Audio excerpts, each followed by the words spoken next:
A big thing to kind of focus on installing this Click-in Cladding system, or really any grad system, is the corners. Once you get those established, branching off from that makes the system as fast as it is. There's different profiles, there's different approaches to corners. For this project, I'm doing a vertically installed 1x6 board. So I just want to go through like my strategy of what I did for this project. What I wanted to do is I would choose the corner that I'm starting on is based on a focal point.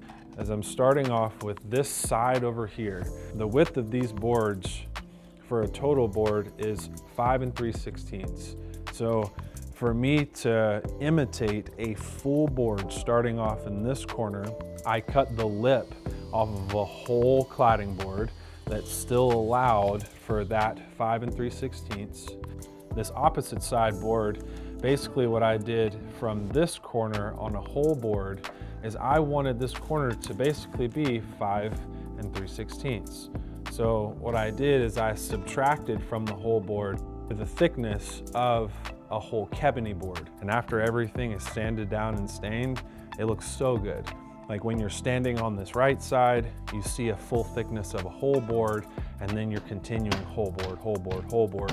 Same thing on the left. This is one method that I found to work pretty well. This is my starting point.